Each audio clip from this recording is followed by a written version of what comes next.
मित्रांनो, स्वागत आहे तुमचं आपलं मराठी नेट कॅफे या चॅनलमध्ये. तर मित्रांनो, आज आपण पाहणार आहे नवोदय विद्या समिती याचा 6वीचा फॉर्म कसा भरावा. त्यासाठी आपण या वेबसाईटवरती यायचं आहे. ही वेबसाईट जी आहे या वेबसाईटची लिंक तुम्हाला डिस्क्रिप्शनमध्ये दिली जाईल. त्या लिंकवर क्लिक करून तुम्ही या वेबसाईटवरती डायरेक्ट येऊ शकता. या ठिकाणी पाहू शकता अर्ज करण्याची लास्ट तारीख आहे 29 जुलै. या तारखेपर्यंत तुम्ही या ठिकाणी अर्ज करू शकता. अर्ज करायला आपल्याला या वेबसाईट या ठिकाणी हे click here to registration class 6 दिसत आहे. या बटनावर आपल्याला क्लिक करून घ्यायचं आहे. या बटनावर आपण क्लिक करून घेऊ. या ठिकाणी असा इंटरफेस ओपन होईल. तर इथे पहिल्यांदा आपल्याला विचारत आहे this candidate has already passed studies class 5 prior to session 2025-26. तर या ठिकाणी आपल्याला या ठिकाणी नो करून घ्यायचं आहे. त्याच्यानंतर सेकंडला विचारेल the candidate has appeared as एनजिविस्ट अर्लियर. तर या ठिकाणी पण नो करून घ्यायचं आहे. तिसऱ्या ठिकाणी विचारेल have you read the prospectus. या ठिकाणी येस करून घ्यायचं आहे. तर चौथ्या ठिकाणी विचारेल where your district residence and class 5 study in the same district. तर या ठिकाणी असं विचारत आहे की तुम्ही ज्या ठिकाणी राहता त्याच ठिकाणी तुम्ही ज्या जिल्ह्यामध्ये राहता त्याच जिल्ह्यामध्ये तुमची 12वीला आता तुम्ही शिकत आहेत का तुमचा स्टुडंट. तर या ठिकाणी येस करून घ्यायचं आहे. तर या ठिकाणी जर तुम्ही एखाद्या जिल्ह्यात राहत असाल, म्हणजे एखादं उदाहरण घ्या, जर तुम्ही या ठिकाणी सांगली जिल्ह्यात राहत असाल आणि तुम्ही 5वीसाठी एखाद्या दुसऱ्या जिल्ह्यामध्ये गेला आहे शिकण्यासाठी किंवा आईवडिलांचं तिथं कामकाजसाठी तुम्ही बाहेरच्या जिल्ह्यामध्ये जाऊन 5वीसाठी शिकत आहात, तर या ठिकाणी तुम्ही तुमचा जिल्हा वेगवेगळा पडतो. तर या ठिकाणी तुम्ही जर नो येत असेल तर या ठिकाणी तुम्ही इलिजिबल राहत नाही.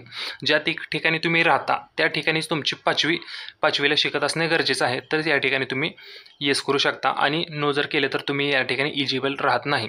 त्याच्यानंतर 6व्या ठिकाणी पण आपल्याला येसच करून घ्यायचं आहे. त्यानंतर 7व्या ठिकाणी या ठिकाणी महत्त्वाचे लक्ष द्या. या ठिकाणी विचारत आहे तुमच्याकडे आधार कार्ड आहे का. तर या ठिकाणी जर तुम्ही येस केलं तर या ठिकाणी आधार नंबर टाकून तुमच्या आधारच्या नंबरला OTP जाऊन तो फॉर्म तुमचा व्हेरीफाय होतो. तर या ठिकाणी आणि त्याच्यानंतर परत पुढे जाऊन आपल्याला एक मोठा प्रॉब्लेम येतो. तर या ठिकाणी आधारचा OTP थ्रू आपण फॉर्म भरला तर पुढे मोठा प्रॉब्लेम येतो वडिलांच्या नावाचा. तर या ठिकाणी आपल्याला काय करायचं आहे तर या ठिकाणी नो करून घ्यायचं आहे. त्यानंतर ओके करायचं आहे. त्याच्यानंतर नो केल्यानंतर आपल्याला या ठिकाणी विचारत आहे बघा जिस जिले में अभ्यर्थी कक्षा 5 में पढ़ रहे हैं उसके माता पिता का कोई भी सरकार द्वारा अनुमोदित निवास प्रमाणपत्र अपलोड करें. या ठिकाणी आपल्याला हे जे ऑप्शन दिलेलं आहे या ऑप्शनमध्ये आपल्याला आपल्या पालकांचं म्हणजे आईचं किंवा वडिलांचं आधार कार्ड किंवा डोमासाईल सर्टिफिकेट अपलोड करून घेणं गरजेचं आहे. आता हे मी का सांगतोय डोमासाईल ऑफलाईन आधार कार्ड नो करून ते अपलोड करायचं ते तुम्हाला पुढे व्हिडिओमध्ये समजेल. तर या पद्धतीने प्रोसेस करून घ्या. या ठिकाणी क्लिक हेअर बटनावर चूज फाईल बटनावर क्लिक करून या ठिकाणी तुम्ही पालकाचं डोमासाईल किंवा आधार कार्ड अपलोड करून घेणं गरजेचं आहे. तर या ठिकाणी आपण हे डॉक्युमेंट्स अपलोड करून घेऊ आणि डॉक्युमेंट्सची फाईल पाहू शकता. या ठिकाणी JPG आणि JPGE या दोनच पद्धतीने या ठिकाणी डॉक्युमेंटची फाईल ही अपलोड होणार आहे. तर या पद्धतीने या ठिकाणी डॉक्युमेंटची फाईल अपलोड करून घेणं गरजेचं आहे. तर या ठिकाणी पाहू शकता इथे आपण आधार कार्ड अपलोड केलेलं आहे याच्यामध्ये. त्याच्यानंतर या ठिकाणी सबमिट ऑप्शनवर आपल्याला क्लिक करून घ्यायचं आहे. सबमिट ऑप्शनवर क्लिक केल्यानंतर या ठिकाणी आता फॉर्म भरण्यास सुरुवात होते. तर इथे आपल्याला आपला महाराष्ट्र राज्य हे सिलेक्ट करून घ्यायचं आहे. महाराष्ट्र राज्य सिलेक्ट केल्यानंतर पुढचा ऑप्शन येतो तो म्हणजे जिल्हा सिलेक्ट करण्याचा ऑप्शन येतो. महाराष्ट्र सिलेक्ट करून घेतलं तर या ठिकाणी दोन्ही ठिकाणी महाराष्ट्र येतं रेसिडेन्सीज वगैरे. त्याच्यानंतर तुम्ही कोणत्या जिल्ह्यातला आहे ते जिल्हा या ठिकाणी सिलेक्ट करून घ्यायचा आहे. तो जिल्हा सिलेक्ट केल्यानंतर निवासी जिल्हा पण या ठिकाणी आपलाच जिल्हा दाखवतो. त्याच्यानंतर या ठिकाणी विचारेल की तुम्ही उस ब्लॉक का चयन करें जिसमें अभ्यर्थी कक्षा फीस में पड रही है. म्हणजे त्या जिल्ह्याचं या ठिकाणी जिल्ह्यामधल्या कोणत्या तालुक्यात ते शिकत आहेत ते तालुक्याचं सिलेक्शन करून घ्या. त्याच्यानंतर 5वीला ते कोणत्या शाळेत आहे त्या शाळेचं नाव टाकून घ्यायचं आहे. त्यानंतर विद्यार्थ्याचं पूर्ण नाव टाकून घ्यायचं या ठिकाणी. त्यानंतर मोबाईल नंबर टाकून घ्या. त्याच्यानंतर विद्यार्थ्याची जन्मतारीख या ठिकाणी सिलेक्ट करून घ्यायची आहे. ईमेल ID असेल तर तुमच्याकडे टाकू शकता, नसेल तर टाकले तर चालेल. त्याच्यानंतर ईमेल IDचा ऑप्शन झाल्यानंतर या ठिकाणी विचारेल आईचं नाव टाकून घ्या. या ठिकाणी वडिलांचं नाव टाकून घ्या. या ठिकाणी लक्ष द्या जर तुम्ही या ठिकाणी आधारच्या OTP थ्रू जर या ठिकाणी फॉर्ममध्ये आला असाल तर या ठिकाणी वडिलांचं नाव टाकायचा ऑप्शन हा रिकामच असतो, पण त्या ठिकाणी तुम्ही नाव तुम्ही फिल करू शकत नव्हता.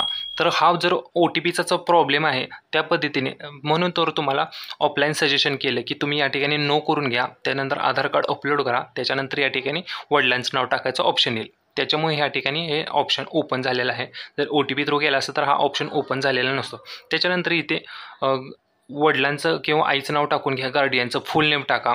जर आईचं टाकलं तर या ठिकाणी मदर लिहा, जर वडिलांचं हे या ठिकाणी पूर्ण नाव टाकलं तर या ठिकाणी फादर लिहा, त्या पद्धतीने नाव करा. त्यानंतर नॅशनॅलिटी इंडियन ऑटोमॅटिक सिलेक्ट झालेलं आहे. या ठिकाणी पहचान चिन्ह विचारलं आहे. तर विद्यार्थ्याच्या अंगावर एखादं तीळ असेल, कोणती खून असेल तर ती या ठिकाणी लिहायचं आहे. मोल ऑन हँड, मोल ऑन फेस वगैरे काय असेल ते. त्याच्यानंतर या ठिकाणी लिंग विचारेल, त्या ठिकाणी तुम्ही मेल फिमेल आहात ते सिलेक्ट करा. कॅटेगरी विचारेल, कॅटेगरी तुमची टाकून घ्यायची आहे. या ठिकाणी जर तुमची बाकीच्या कास्टमध्ये येत असेल SC ST OBC तर या ठिकाणी तुमच्याकडे सेंट्रलचं कास्ट सर्टिफिकेट असणं गरजेचं आहे. ओपनवाल्याने या ठिकाणी कास्ट सर्टिफिकेट लागत नाही.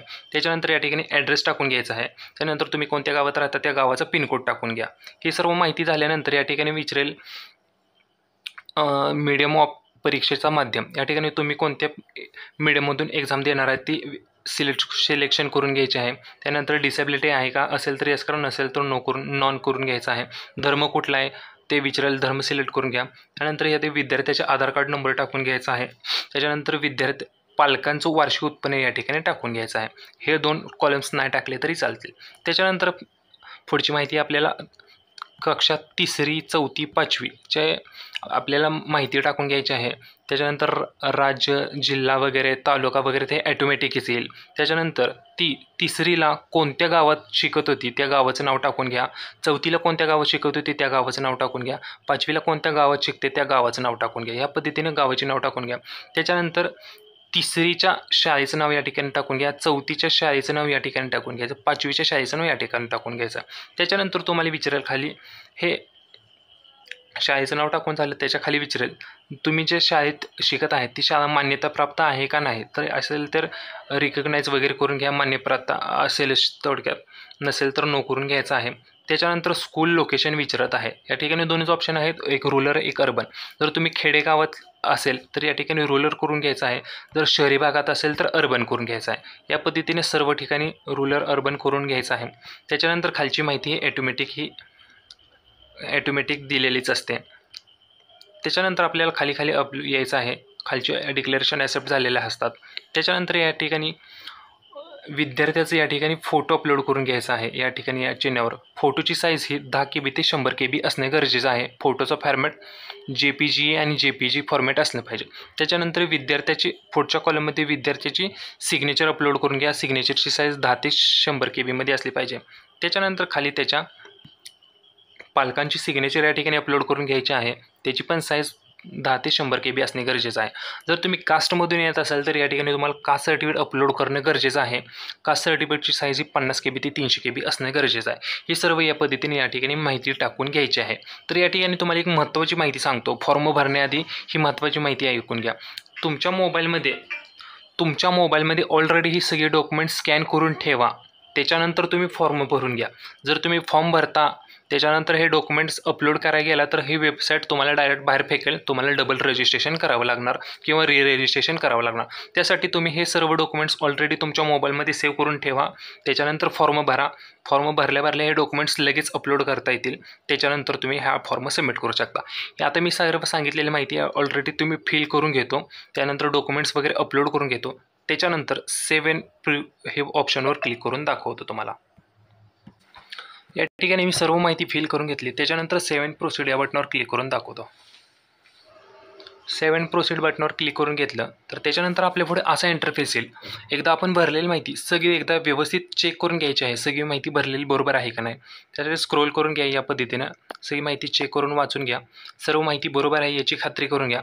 त्याच्यानंतर जर माहिती कुठली चुकली असेल स्पेलिंग वगैरे तर एडिट बटनावर क्लिक करून ती माहिती दुरुस्त करून घ्यायची आहे. जर सगळी माहिती बरोबर असेल तर फायनल सबमिट या हिरव्या कलरच्या बटनावर क्लिक करून आपण फॉर्म सबमिट करून घ्यायचा आहे. ओके करून घ्यायचा आहे. तर या ठिकाणी पाहू शकता आपला रजिस्ट्रेशन नंबर आलेला आहे. त्याच्यानंतर या click here to print registration form या बटनावर क्लिक करून आपण या फॉर्मची प्रिंटआउट काढून घ्यायची आहे. या पद्धतीने हा फॉर्म भरायचा आहे. याच्यामध्ये जर तुम्हाला काही डाऊट असतील तर ते आम्हाला कमेंट बॉक्समध्ये सांगा. काही क्वेश्चन असतील, काही विचारायचं असेल ते पण कमेंट बॉक्समध्ये सांगा. हा व्हिडिओ आवडला असेल तर व्हिडिओ लाईक करा आणि तुमच्या मित्रमैत्रिणींसोबत हा व्हिडिओ शेअर करा. त्याच्यानंतर नवोदयचे ह्याचे ॲडमिट कार्ड कधी येणार, ते कसे डाउनलोड करायचे, हे जर माहिती जाणून घ्यायची असेल तर त्यासाठी आत्ताच आपल्या चॅनलला सबस्क्राईब करून ठेवा. जय हिंद, जय महाराष्ट्र.